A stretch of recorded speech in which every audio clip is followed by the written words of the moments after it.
Hello boxing world, this is Pop Off the Wiz and you are now tuned in to Every Round. We're back once again and we are at the Hangover After. This is the no cap recap for the bout that took place November 27th at the Hulu Theater in Madison Square Garden, New York. Brought to you by DAZN, where you had Teofimo the Takeover Lopez taking on George Ferocious Kambosos Jr. for the Unified Lightweight Championships. Let me just start off by saying, finally we got this fight. If I didn't know any better, I say this shit took longer than Mayweather-Pacquiao. Man, listen, if you don't already know by now, Teofimo Lopez got his ass beat. Bad. I'm talking Michael Jackson bad. Talk about upset of the year. George Kambosos Jr. not only shook up Teofimo Lopez in that ring, but he shook up the entire boxing world the other night. If there was ever an eviction, this dude just put everyone at the 135 division on notice. I can tell you now, Lopez and all his dynamite didn't anticipate this many fireworks because Kambosos lit his ass up.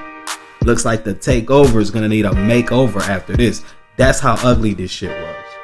I could see why Kambosos was his mandatory because by the looks of it, this ass whooping was necessary.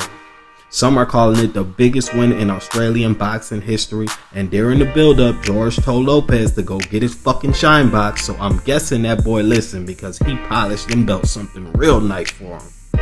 I don't want to hear nothing, nada about injuries because the only thing that was broken was that man's spirit. His fans' hearts were broken after this one. I don't want to hear about being weight drained by the weight bully. Maybe next time Teofimo will focus on the gym instead of dancing on Instagram. Did all that breakdancing just to end up on the floor. He kept on thinking he was going to rush him with that bullshit and he met his matador. Look, Teo, the next time you want to warn your opponent of a massacre, you just make sure that 50 Cent CD doesn't keep on skipping, you dig? You were sitting pretty like Hector and ended up with Achilles at your front door. Then he dragged you in your own backyard of NY. I'm really hoping you get that concussion taken care of too, dude. Because if you thought you wanted to fight 11-2, I just want to know, how hard did he hit you? Did you have it 11-2 or 10-2? Which one was it? Talk about punch drunk. He buzzed the fuck out of you, boy. Ain't no way. Boy, ain't no fucking way, boy. Delusional is right. Then his father has the nerve to sit up there and still say that his son is the best on the planet? Well, what planet are you from? The fucking guy. It's so bad. It's all bad. These dudes talk so much trash, I'm almost embarrassed for them. At this rate, Teofimo Sr. has to fight George Kambosos Sr. for the rematch since he seems to think he's his son. Someone get Eddie Hearn, Bob Arum on the phone. Yo, set it up now. Because the cockroaches just turned this lion into a chinchilla. And anyone who watched the final presser knows exactly what I'm talking about. I mean, what the fuck were the Lopez's even thinking? He had no respect for his opponent. All offense and no defense. Came in there all right hand crazy, right after right, just to get told you were wrong by Kambosos in his overhand right. He tried to get a first round KO and ended up looking like an amateur instead of a 13-1 favorite. Did all this searching for one big punch the entire fight just to run into every jab George Kambosos threw, allowing him to not only dictate the pace of the fight, but find his own uppercut all the while beating you to the punch majority of the rounds. See, if Teofimo's corner was smart, he would have started off by going to the body and then went headhunting. He was way too comfortable walking in with that shoulder roll and ended up looking like Adrian Broner. Horrible game plan, just sloppy, reckless, poor execution, show no discipline whatsoever. So many questions need to be answered here, dog. Like, where was the IQ and technique that we seen in the Lomachenko fight? All we kept hearing from Teofimo Sr. was Lomachenko this, Lomachenko that. Yeah, what a way to let one win get to your head, dude. Where was all this pyramid shit he was hollering a few months ago? It looked like the entire training camp was only planned for the first 3 or 4 rounds and that's it. What kind of advice was that in the corner? Go get him. Finish him. You're stronger than him, bro. What the fuck's going on? Fuck this motherfucker up, bro. Hey, that's trainer of the year material right there, huh? And let's not even get started on his face. Look at his face. Look at it. Just look. Y'all don't see it? Do they even know how to stop a cut? That thing opened up quicker than the world after quarantine. And I'll give Lopez some credit for checkmating that cut on Kambosos' eye, but that still ain't gonna change the fact that he got lumped the fuck up. You know what? Might as well fire everyone in your corner after that mess. Fire your father, fire your cut man, fire yourself.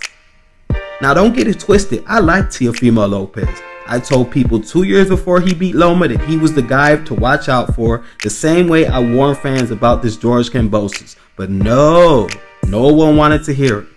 I really tried to be a fan because Lopez is a good talent in my eyes, but him and his pops, they got too big-headed, man. This past year, I'll admit, I was one of the first ones to call him a diva.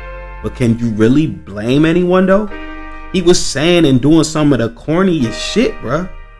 I felt kind of bad for Teo in the beginning because I know it wasn't all his fault, but I mean, just look at how they acting. They've actually convinced themselves that they won the fight. What the fuck? What kind of narcissistic behavior do we have going on here? That was just classless. And the more it goes on, the more disturbing and bizarre it seems to be.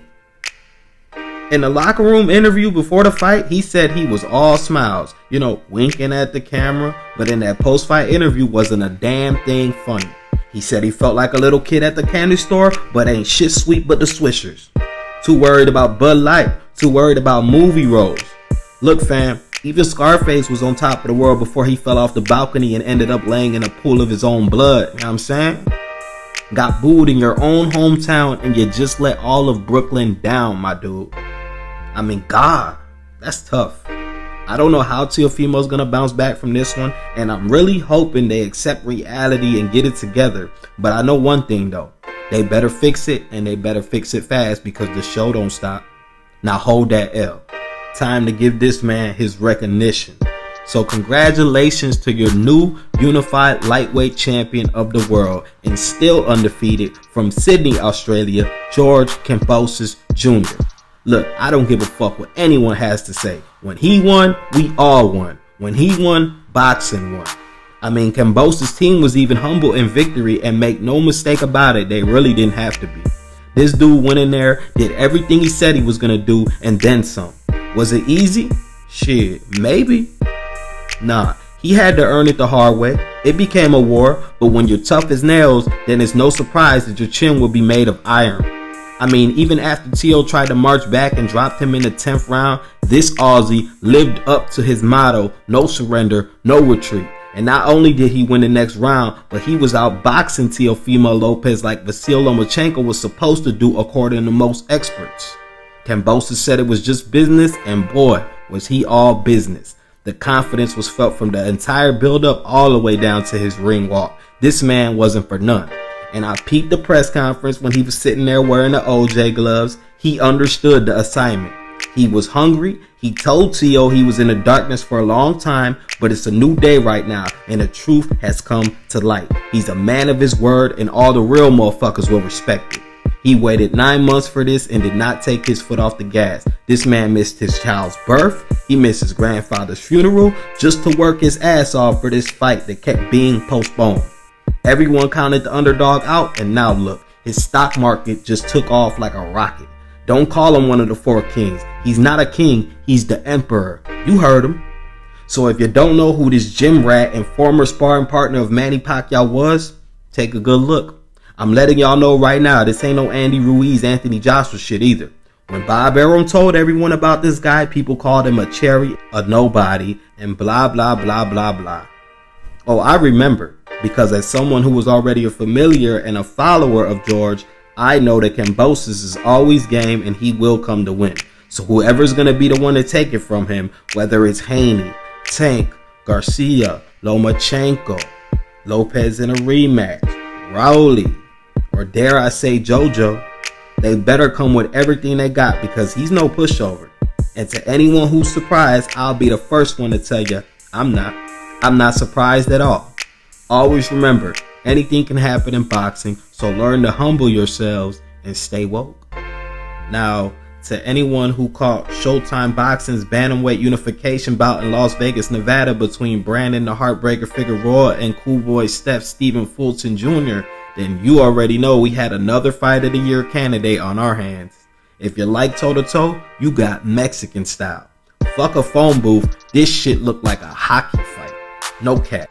Brandon Figueroa kept coming forward with that awkward defense is my offense style, tattooing Fulton's body with those body shots all night. Stephen Fulton stood right there though, in the pocket with him, fighting Brandon's fight, landing flush counters to the head and body as well. To my surprise, because I actually thought he would do more boxing than brawling.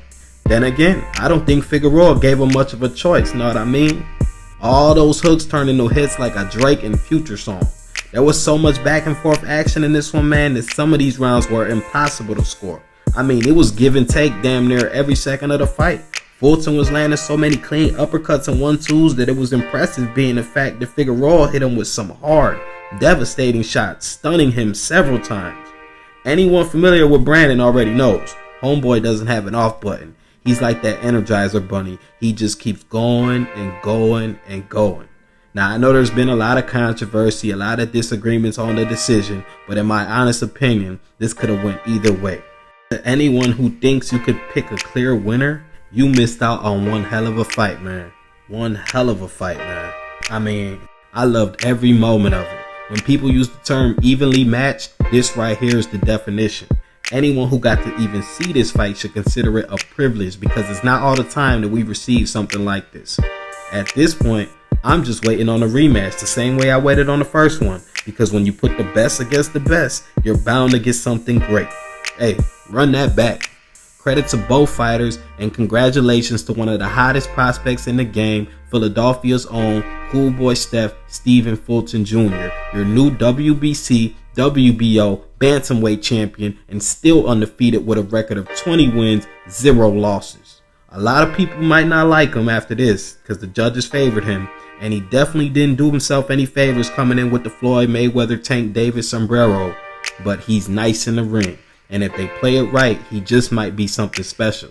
He has fast hands, great footwork, probably the best footwork I've seen since Vasyl Lomachenko, very good ring IQ, and looks to come in clutch when he has to be. He seems to be a complete package. I can even see a bit of flashes of Gary Russell Jr. in his fight game. The only thing Fulton lacks is power, but as they say, skills pay the bills, right? And so far, those skills have not let him down. Until next time, Boxing World of Fight fans, thank you for tuning in to Every Round. I'm going to need y'all to hit that like button, and if you haven't already subscribed, please subscribe to the channel for more videos like this one. It was a great night of boxing, the night of classics, and I feel the sport was in rare form for the first time in years, maybe even decades.